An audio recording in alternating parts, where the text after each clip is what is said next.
여러분들 잘 아시다시피 이재명 역시 자질 부족인 것 같아요. 능력 부족이고요. 이 자질에 있어서는 인격적인 측면, 능력 부족에서는 국가를 경영할 수 있는 말하자면 훈련도 그리고 마인드도 부족한 것 같습니다. 물론 지식도 부족하고요. 대표적인 것이 이재명의 가장 큰 대표 상품이 뭐예요? 기본소득이잖아요. 기본소득 많이 되지 않는다는 걸 이제 깨달았어요. 그래서 조금씩 말을 바꾸고 있어요. 이것만 보더라도 이 국가를 경영할 수 있는 준비가 욕심만 많지 전혀 되어 있지 않다.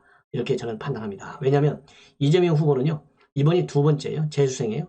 자, 그러면은 4년 동안 공부를 제대로 했어야 되지 않겠어요? 공부한 것이 겨우 포퓰리즘, 나라를 망하게 하는 거. 지금 문재인 정권이 계속 세금을 갖다 쏟아붓다 보니까 국가 채무 규모가 굉장히 가파르게 올라가지 않습니까? 그래서 지금 OECD 국가 중에서 채무 증가율이 1등이 되고 있어요. 이 정도로 지금 우리 대한민국의 재정 건전성이 굉장히 위험수에 나와 있는데도 불구하고 기본소득이라는 개념을 가지고 전국민 재난지원금이라는 이 컨셉을 가지고 국민들에게 표를 호소하고 있는데 이러면 나라가 어디로 가겠어요?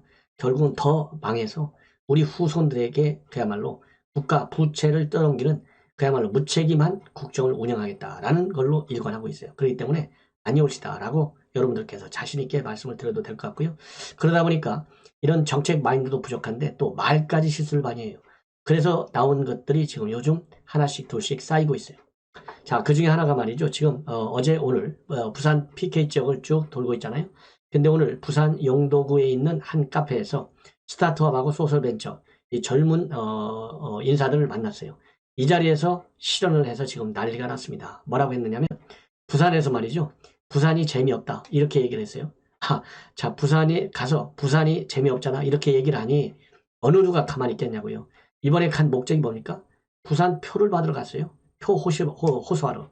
그것도 메타버스라는 이름 하에 전국 수레를 하고 있는데 부산에서 이러한 실언을 했어요.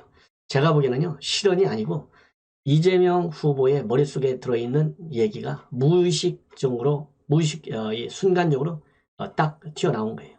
뭐라고 얘기했냐면 이 자리에서 부산 재미없잖아 솔직히까지 얘기했어요. 그냥 부산 재미없어 라고 했으면 또 혹시나 모르겠는데 부산 재미없잖아 솔직히. 그러니까 솔직한 본인의 감정 머릿속에 있는 것을 그대로 토해놓은 거예요. 그러더니 이제 본인이 생각해도 이게 얼빠지잖아요. 말이 안 되잖아요. 말을 살짝 바꿔요. 재밌긴 한데 강남 같지는 않은 측면이 있어. 예, 이렇게 해서 말을 싹 다 바꿉니다. 이거를 우리 국민의힘의 박수영 의원이 말이죠. 이 부산 남구 가비 지역구예요. 조금 전에 페북에 글을 올렸어요. 그래서 이해찬 대표는 부산이 초라하다고 그러고 이재명은 부산이 재미없다고 그러고 이 양반들이 도대체 부산이 그렇게 우습게 보이나? 이런 비판문을 올렸고 그 다음에 장해찬 이 전에 윤석열 캠프에서 청년 특보를 지냈죠. 페북에 글을 올렸는데 상당히 의미심장하게 올렸습니다. 이 페북에 뭐라고 올렸냐면요. 광안리만 보면 설레는 부산 청년으로서 이재명 후보의 천박한 인식과 막말이 경악스럽다. 이재명 후보는 평소에 강남에서 뭘 하길래 부산이 재미없는 도시라는 지역 비하 발언을 내뱉는지 모르겠다. 그것도 부산들의 청년을 만난 자리에서. 정말 웃기잖아요. 부산 지역에서 그것도 청년표와 부산표를 두 개의 입장에서 지금 부산에 가서 활동을 하는데 부산도 버리고 청년도 버리는 그런 발언을 한 거예요.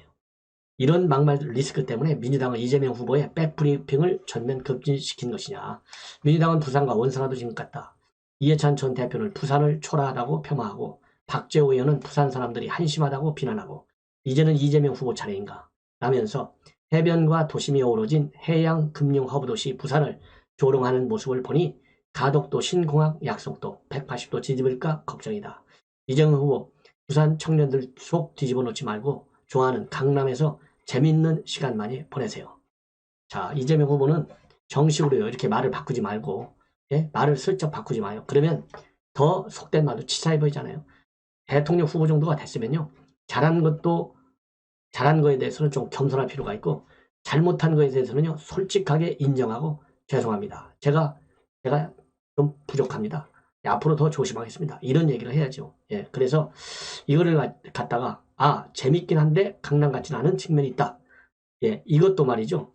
강남하고 부산에 가서 비교한다는 거, 이 발상 자체가 이것도 말이 안 되는 거예요. 설령 강남 같지 않은 측면이라고 하더라도 말을 그렇게 안 하고, 이 부산에 와보니까 곧 강남을 따라잡겠다. 지금 강남에 모든 젊은이들 다 모여드는데 앞으로 이제 시간이 좀만 지나면 아니면 내가 대통령이 되면 강남보다도 훨씬 더 좋은 부산을 만들어서 강남에서 뭐라고 할까요? 불금도 지내고 이러한 젊은 청년들이 부산에 와서도 좀 놀 수 있도록 그래서 부산에서 뭐라고 할까요? 제2의 꿈이라도 꿀 수 있도록 키워내겠다. 이렇게 얘기를 해야죠. 이거를 슬쩍밖에 하고 강남 같지 않은 측면이 있는 것 같다? 그러면 좋은 의미에서 강남 같지 않은 측면이 있다는 거예요. 나쁜 의미에서 있다는 거예요. 양자를 다 가리키는 거예요. 이것도 헷갈리는 얘기예요. 그래서 지금 이 부산 민심이요. 지금 뭐라고 그럴까요? 심날 것 같습니다. 그 다음에 또 하나는 이 부산에서요. 쇼를 했어요. 쇼. 자, 이게 진정한 의미에서의 좋은 쇼인지 아니면 또 우리 국민을 현혹시키기 위한 가짜 쇼인지 우리 국민 여러분들께서 판단하셔야 될 것 같아요. 뭐냐? 지금 이번에 말이죠. 그야말로 이 낙상 사고 때문에 지금 난리가 나 있어요. 9일 새벽에 일어난 일 때문에. 그래서 뭐 이 불륜설이 튀어나오고 있고 또 뭐 이 폭력설이 뛰어나오고 있고 이 불륜설과 폭력설이 뛰어나오는 이유가 뭡니까? 다 자업자득이에요. 과거 지사와 다 연결된 거예요. 국제 마피아파, 이 조폭들하고 연계되어서 이 사건도 수임하고 또 이 건도 좀 챙겨줬다. 이런 이 비하인드, 숨어있는 얘기들이 이제 후보가 되다 보니까 다 쏟아져 나오잖아요. 그러다 보니까 이제 폭력설이 나오는 거예요. 그 다음에 또 이 부인, 또 김부선이와 스캔들 때문에 지금 많은 이런 논란이 야기되고 있는 상황에서 지금 낙상사고라고 하는 이런 뭐 이 우연한 사고겠죠. 뭐 그것까지는 저도 믿고 싶기 우연한 사고다라고 주장하는 대로 믿고 싶지만 의혹은 여전히 남는다라고 제가 말씀을 드렸는데 그러다 보니까 이 연기를 하나 했어요. 오늘 부산 지역에서 어떤 연기를 했느냐? 전화 통화를 했어요. 전화 통화. 그래서 전화 통화를 하는 상황을 공개했어요. 예. 자, 이 장소는 어디냐? 그러니까 이제 뭐 날짜상으로는 어제지만은 이제 오늘 저녁이나 마찬가지죠. 뭐 거제시에 있는 옥계 해수욕장에 오토 캠핑장에서 그 부산 지역에 있는 예비 후보와 함께하는 명심 캠프 토크쇼를 했어요. 이 토크쇼 하는 도중에 부인한테 전화를 걸은 거예요. 그래서 통화를 한 거예요. 이 얘기는 결국 뭐냐? 내가 부부간의 금슬이 이렇게 좋다. 내가 이렇게 내 부인을 사랑하는 거다. 예, 내가 절대 이번에 엊그제 9일날 새벽에 폭력한 게 아니다. 그리고 불륜설 같은 걸로 부부 싸움한 게 아니다. 이걸 보여주려고 전화통화로 쇼를 한 거예요. 예. 자, 그러면 정상적인 통상적인 의미에서의 전화쇼예요. 왜냐하면 이것도 명신 캠프 토크쇼잖아요. 그런 것처럼 전화쇼를 했다고 저는 생각이 들어요. 자, 굳이 이렇게까지 물론 뭐 이 온갖 지금 SNS에서 난리가 나고 뭐 음해하고 또 비하하고 아까 말씀드린 대로 폭력설 뭐 이 불륜설 등등 많이 나오다 보니까요. 이제 내가 이렇게 육성으로 들려주면 이러한 의혹들이 사라지겠지 해서 이렇게 얘기를 한 것 같아요. 예. 근데 너무 인위적이다. 인위적이다. 좀 시간이 지나기를 바라면 되죠. 예. 뭐라고 통화를 했냐면 통화 내용을 보면 더 웃겨요. 예. 이거 뭐 다 어느 작가가 써준 건지 자연스럽게 얘기한 건지 아니면은 야 너하고 사이에는 이렇게 통화하자라고 짜놓고 한 건지 그냥 직설적으로 전해서 한 건지 이거는 시청자 여러분들의 자유 상상에 맡기겠습니다. 저는 통화 내용만 한번 소개해 드릴게요. 그러면 여러분들도 다 감을 잡으시겠죠? 뭐라고 얘기를 했냐면요. 여보세요. 이 김혜경 씨가 먼저 얘기를 했나 봐요. 여보세요. 자기야? 라고 전화를 받았어요. 그러니까 이재명 후보가 당신이 2번 만에 받아줘서 다행이다. 그러니까 이재명 후보가 전화를 걸은 거죠. 받으면서 여보세요. 자기야? 이렇게 한 거예요. 그러니까 당신이 2번 만에 받아줘서 다행이다. 이게 부부간에 2번 만에 받아줘서 다행이다. 이런 얘기가 이게 어울린다고 생각하세요? 그러니까 두 사람이 다 웃었다는 거예요. 예. 여보세요. 자기야? 딱 그러면은 그거 다친 데 괜찮냐? 아니면은 뭐 나 지금 부산에 있는데 솔직하게 얘는 거죠. 사람들이 말이야 당신 다친 거 가지고 별의별 소리 다 돌아서 내가 당당하게 보여주려고 전화했어. 이렇게 시작이 되는 게 정상이지. 2번 만에 받아줘서 다행이다. 이거 뭐 그래도 명색이 말이죠. 예, 남편이고 명색이 대통령 후보인데 2번 만에 받아줘서 다행이다. 이거 지금 페미니즘 이것 때문에 그러는 건가요? 전 이해가 안 가요. 그러니까 이 명심 캠프 토크쇼잖아요. 예비 부부. 한 참석자가 다친 데 괜찮냐라고 물으니까 김혜경 씨가 괜찮다. 여러분께 심려를 끼쳐드려서 죄송하다. 그러면서 제가 좀 다쳐보니까 정말 옆에서 이렇게 보살펴주는 남편이 있다는 게 너무 좋은 것 같다. 내가 잠시 기절을 했었는데 눈을 쫙 다친 다음에 우리 남편이 저기서 막 울고 있는 것이라고 당시 상황을 전했다는 거예요. 그러면서 상상이 안 가시죠? 그래서 좀 뭉클했어요. 이 대목도 제가 말씀을 드리면, 자, 다쳤는데 보살펴주는 남편이 있다는 게 너무 좋은 것 같다. 남편이요, 보살펴주는 것은 너무 당연한 거예요. 근데 그거를 좋은 것 같다고 강조한다? 아니, 남편이 그러면 부인이 다쳤는데 막 웃고, 아이고, 더 다치지 그랬어? 이렇게 얘기할 사람이 있겠어요? 너무 인위적인 대화가 지금 오고 가는 거예요. 윤석열 후보가 압도적으로 이재명이를 이기는 결과가 나왔어요. 그러다 보니까 지금, 이렇게 가면 대세론이 이제 자리를 잡을 것이냐, 아니면은 이거 다시 또 바뀔 수가 있느냐, 이런 이 전망과 평가와 관련된 기사가 나오고 있어요. 그래서 지금 나와 있는 기사는요, 이 데일리안에서 보도하고 있는 내용인데, 여론조사 지금 우세하다. 그래서 이 MB 때처럼 2007년도 때처럼 대세론으로 갈 수 있다라는 그런 분석이 상당히 힘을 싣고 있어요. 그렇지만은 국민의힘 내부에서조차도 윤석열의 이러한 대세론은 조금 시간이 지나면 꺾일 수 있다. 그래서 하강 곡선을 그릴 수도 있다라는 경고의 메시지도 나오고 있습니다. 자, 그렇기 때문에 조금 더 이 여론의 흐름을 좀 잘 봐야 되겠고요. 그 다음에 단일화 지금 문제도 그러다 본다면 큰 변수가 될 수 있다. 이런 의견도 많이 나오고 있다고 합니다. 그래서 이 데일리안 뉴스를 중심으로 해서 여러분께 소개를 해드릴게요.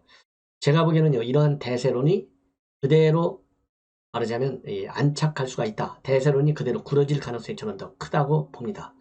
제가 그렇게 크다고 보는 이유는요, 우선 사람을 볼 때, 즉 이재명 후보와 그 다음에 윤석열 후보를 비교하면요, 결국 여러 언론 분석들, 전문가들의 평가를 보면 공약 가지고 대통령을 뽑지는 않는다는 거예요. 우리 한국에서는 뭘로 뽑느냐? 결국은 사람의 됨됨이, 즉 인격적인 측면에서 보고 자질적인 측면을 많이 본다는 거예요. 이것이 우리 한국의 특히 대선에 있어서의 중요한 특징이라는 겁니다. 자, 그렇게 본다면은 그러니까 상품을 본다는 것이죠. 그러면 윤석열 후보는 그야말로 평생을 검사로서 말하자면 검증을 받으면서 인생을 살아왔어요. 그리고 지금 이 시점의 특징이 있습니다. 두 번째로는 이 시점의 특징은 바로 뭐냐? 법치주의가 무너지고 있다는 거예요. 헌법적 가치가 무너지고 있다는 거. 이런 점에서도 윤석열이 지금 가지고 있는 이 가치하고 즉 상품의 가치, 후보로서의 가치하고 이재명의 가치는 하늘과 땅 사이예요. 즉 이재명은 법을 안 지킨 사람으로 돼 있잖아요. 결정적인 것이 대장동 사건이 아니겠습니까? 그리고 윤석열 총장은 살아있는 권력에 대한 수사를 하다가 잘린 상황이에요. 그러다 보니 법치주의에 대한 강한 신념 누가 강하냐? 당연히 윤석열 후보가 강한 거예요. 그리고 앞에서 말씀드린 인격과 자질면 윤석열 총장 아까도 말씀드린 대로 계속 검증 시스템, 철저한 경쟁의 원리에서 살아온 사람이에요. 서바이벌 게임에서 살아온 사람이에요. 이것이 바로 자질과 인격으로 연결돼요. 자, 근데 이재명은요, 조폭하고 연결돼 있다. 김무선하고 연결돼 있다. 일일이 제가 얘기 안 해도, 그 다음에 형수욕설, 일일이 얘기하지 않아도 자격, 인격적 측면에서 함량 부족해요. 그리고 이 시대적인 환경의 특성에서도 아까 말씀드린 대로 법치주의가 무너지고 있고 법치주의를 세워야 된다. 이것이 우리 국민이 바라는 거예요. 이런 정면은. 그 다음에 세 번째, 정책. 아무리 국민들이 정책을 안 본다 하더라도요. 윤석열 총장이 가지고 있는 정책적 공약의 측면에서 본다면 이재명 공약은요. 볼 게 없어요. 전부 포퓰리즘. 외교안보 볼 게 없어. 문재인 대통령이 얼마나 외교안보를 망가뜨려놨어요. 친중, 친북. 이재명에는 친북, 친중이 더해요. 그러니까 이번에도 미국에서 온 상원의원하고 동아태 차관보를 만나는 날 싱하이밍 대사를 만난 거. 이거 보십시오. 이거예요. 이게 말로는 균형 외교라고 하지만 균형 외교도 아니에요. 이건 옷만 균형의 옷을 입은 거예요. 내용으로 보면요. 완전히 중국 쪽과 북한 쪽으로 기울어져 있어요. 이재명이가 발표하는 공약들 보십시오. 그래서 이 세 번째 원인 정책적인 측면에서도 아니올시다. 그 다음에 이제 대한민국이 앞으로 어떤 나라가 돼야 되느냐라고 하는 미래 비전에서 보면요. 이재명이는 대한민국을 완전히 망가뜨리는 포퓰리즘의 국가 재정 건전성을 완전히 해하는 이런 후보예요. 그러나 윤석열 후보는 그렇지 않다. 이 세금으로 퍼주는 전국민 재난지원금 이런 건 절대 안 된다. 예. 피해를 입은 계층과 기업과 그리고 국민에게 줘야 된다. 선택적 재난지원금. 이런 측면에서 보면요. 미래 비전에 있어서 그래도 대한민국을 살리려고 하는 그런 미래 비전을 가지고 있고 이재명에는 지금 무너진 대한민국을 더 무너뜨리는 그런 미래 비전을 가지고 있어요. 외교적인 측면과 국내 정치적인 측면에서 모두가 이런 네 가지 기준으로서만 보더라도 저는 대세론이 그대로 갈 수밖에 없다라고 저는 판단해요. 근데 대부분이 지금 대표적으로 제일 종합적으로 잘 분석해 놓은 기사가 바로 데일리안 기사인데요. 다른 언론에서 조금씩 다루고 있어요. 이 대세론을. 그런데 이 대세론을 분석한 데일리안의 기사는 지나치게 여론조사 기관에서 나와 있는 수치를 가지고 그리고 지난번 과거에 선거에서 결과론적으로 나온 수치를 가지고 대입해서 대선을 갈 것이다. 안 갈 것이다. 이렇게 분석하고 있어요. 거기에 저는 함정이 있다. 그렇게 봅니다. 그래서 제가 분석하는 이러한 네 가지 변수를 가지고 분석하는 이 기사는 하나도 없어요. 제가 독특하게 분석하기 때문에 좋은 의미에서는 창의적인 분석이고요. 조금 의혹을 갖는 분석에서는 저게 맞을까? 이렇게 생각할 수도 있을 거예요. 그러나 저는 제 분석이 맞을 가능성이 이렇게 협의적인 측면에서의 지표만 가지고 하는 분석보다는 크다. 왜냐하면 지금 우리 대한민국 국민들이요. 지금 정권 교체에 굉장히 목이 멜라 있어요. 이 이유는 아까 말씀드린 대로 바로 정권 교체가 지금 계속해서 한 20% 내외를 높게 나오잖아요. 이거는 문재인 정권이 아까 문재인 대통령의 인격, 자질, 그리고 이 정책의 실패, 그리고 문재인 정권이 그리고 있는 대한민국의 미래, 이런 거에 대해서 다 실망했기 때문에 지금 정권 교체론이 크고, 그 다음에는 대통령에 대한 긍부정평가율이 한 20% 이상 차이 나고, 그러니까 정권 교체를 하고요. 그 다음에 대통령 긍정과 부정평가의 차이가 거의 같이 20% 내외로 가고 있어요. 그 다음에 정당 지지율 최고 10% 정도나 차이가 나요. 이런 것들이 다 어우러져 있기 때문에 저는 제가 지금 대입하고 있는 네 가지의 변수, 이것이 더 정확하게 대세론을 결정할 것이다 라고 저는 판단을 합니다. 자, 이 정도로 해서요. 벌써 이게 한 10분 정도 갔어요. 그래서 이 정도로 해서 제가 말씀을 드리고, 지금 데일리한 분석을 보면 2007년도가 대표적인 대세론이라는 겁니다. 그래서 여러분들 뭐 아시다시피 정동영 후보를 아주 대파했죠. 한 500만 표 차이로. 그 대세론. 그래서 그 당시 이명박과 박근혜 이 경선이 굉장히 셌던 거예요. 그래서 이명박 대통령이 대세론, 즉 민심의 대세가 이긴 거예요. 그래서 당심에서 박근혜 대통령이 이겼지만 결국 후보는 누가 됐느냐? 바로 이명박 대통령이 됐어요. 근데 이번엔 반대. 민심에서는 홍준표가 이겼지만 어떻든지 간에 결과론적으로 10% 정도 이겼지만 당심에서 25% 정도 이긴 윤석열이가 이겼어요. 그래서 지금 2007년도하고 이 판이 좀 달라요. 예. 그 대세론의 주체가 다른 거예요. 그 당시는 민심이 주체였고 이번 대세론은 당심이 주체다. 그렇게 해서 총선에 내서 승리를 했으니까. 그렇지만은 이재명 후보와의 양자 대결에서는 당연히 민심으로 결정이 되는 거잖아요. 그래서 이 대세론이 아까 말했던 이명박 MB 대통령의 대세론을 그대로 타고 갈 수 있다라는 그런 전망치가 지금은 힘을 받고 있는 그런 추세에 있어요. 그런데 지금 문제가 뭐냐? 당시 2007년 때는 무소속 이해창 후보가 무려 15.1%의 표를 잠식했다는 거예요. 그럼에도 불구하고 이명박 대통령 후보가 48.7로 이 정동영 후보 26.1보다도 22%나 높이 받고 당선됐다는 겁니다. 여기에는 바로 당시 노무현 대통령의 국정 실패가 반영이 된 거예요. 그래서 이번에도 문재인 대통령의 국정 실패 때문에 이런 대세론이 계속 유지될 것이다. 저는 그렇게 보는 겁니다. 다만 이제 97년도의 경우에는요. 이인재 후보가 19.21%를 잠식해가지고 김대중 후보가 40.3%, 이회창 후보가 38.7% 신승을 하게 된 거예요. 그래서 이번에도 만약에 안철수 같은 후보가 계속 완주를 하게 될 경우 대세론이 탄력을 또 못 받을 경우 이럴 때는 초박빙 선거가 될 수 있다는 거죠.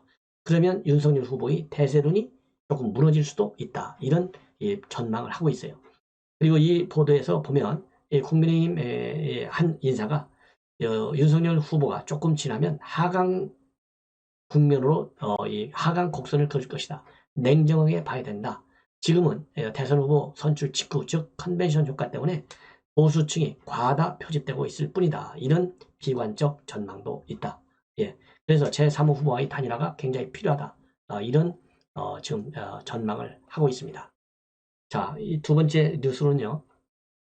이제 뭘 제가 보도해드리고 싶냐면은 이재명에게는 뭐가 있느냐? 지금 극복해야 할 세 여자가 있다는 거예요.